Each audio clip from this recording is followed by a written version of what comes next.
Hi everyone, ನೀವೇನಾದರೂ first P U C ಓದಿ ಪ್ರಥಮ ಪಿ ಯು ಸಿ ವಿದ್ಯಾರ್ಥಿಗಳಾಗಿ ನೀವು ಫಲಿತಾಂಶಕ್ಕಾಗಿ ವೆಯ್ಟ್ ಕೂಡ ಮಾಡ್ತಾ ಇದ್ದೀರಾ? ನಿಮಗೆ ಬಂದಿದೆ ಭರ್ಜರಿ ಗುಡ್ ನ್ಯೂಸ್. ಏನು ಗೊತ್ತಾ?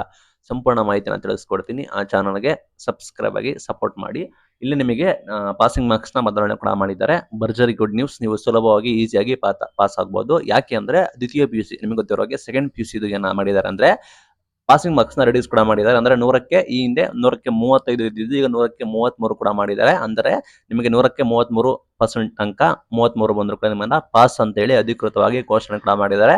ಅದರ ಅನ್ವಯ ಪ್ರಥಮ ಪಿ ಯು ಸಿ ಅಂದ್ರೆ ಫಸ್ಟ್ ಪಿ ಯು ಸಿದು ಏನು ಎಷ್ಟು ಪಾಸಿಂಗ್ ಅಂಕ ಅಂತ ಹೇಳಿ ಗೊಂದಲ ಇತ್ತು. ಈಗ ಅನೌನ್ಸ್ಮೆಂಟ್ ಕೂಡ ಮಾಡಿದ್ದಾರೆ.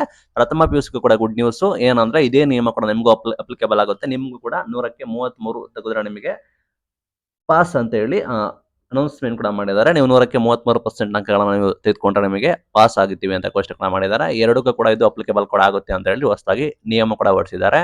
ಲೈಕ್ ನಿಮಗೆ ದ್ವಿತೀಯ ಪಿ ಯು ಸಿಗೆ ನಿಮಗೆ ಈ ವರ್ಷ ನಿಮಗೆ ಗೊತ್ತಿರೋ ಹಾಗೆ ಲೈಕ್ ಬೇರೆ ಬೇರೆ ಯೂನಿವರ್ಸಿಟಿ ಬೇರೆ ಬೇರೆ ಸ್ಟೇಟ್ಗಳಲ್ಲಿ ಪಾಸಿಂಗ್ ಅಂಕ ಕಡಿಮೆ ಇದೆ. ನಮ್ಮ ಕರ್ನಾಟಕದಲ್ಲಿ ಪಾಸಿಂಗ್ ಅಂಕ ಕಡಿಮೆ ಇರಲಿಲ್ಲ, ಅದನ್ನ ಕಡಿಮೆ ಕೂಡ ಮಾಡಿದ್ದಾರೆ. ಬಟ್ ಪ್ರಥಮ ಪಿ ಯು ಸಿ ವಿದ್ಯಾರ್ಥಿಗಳದ್ದು ಕತೆ ಏನು ಅಂತ ಹೇಳಿ ಡೌಟ್ ಕೂಡ ಇತ್ತು, ಗೊಂದಲ ಕೂಡ ಇತ್ತು. ಈಗ ಸರ್ಕಾರ ಅನೌನ್ಸ್ಮೆಂಟ್ ಕೂಡ ಮಾಡಿ ಪ್ರಸ್ತಾವ ಕೂಡ ಮಾಡಿದೆ. ಲೈಕ್ ಸರ್ಕಾರ ಅನೌನ್ಸ್ಮೆಂಟ್ ಮಾಡಿರೋ ಪ್ರಕಾರ ನಿಮಗೆ ಶೇಕಡ 100ಕ್ಕೆ 33% ಅಂದ್ರೆ 100ಕ್ಕೆ 33 ತೆಗೆದ್ರೆ ನಿಮ್ಮನ್ನು ಪಾಸ್ ಅಂತೇಳಿ ಘೋಷಣೆ ಕೂಡ ಮಾಡ್ತಾರೆ.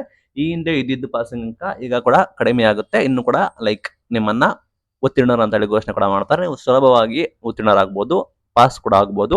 ಶೇಕಡ 100ಕ್ಕೆ 35% ಇದ್ದಿದ್ದ ಪಾಸಿಂಗ್ ಅಂಕವನ್ನು ಕೂಡ ಶೇಕಡ 100ಕ್ಕೆ 33% ಕೂಡ ಮಾಡಿ ಸರ್ಕಾರ ಘೋಷಣೆ ಕೂಡ ಮಾಡಿದೆ. ನಿಮಗೆ ಏನು ಅನಿಸುತ್ತೆ ಅಂತ ಹೇಳಿ ಕಮೆಂಟ್ ಮೂಲಕ ತಿಳಿಸಿ. Thank you.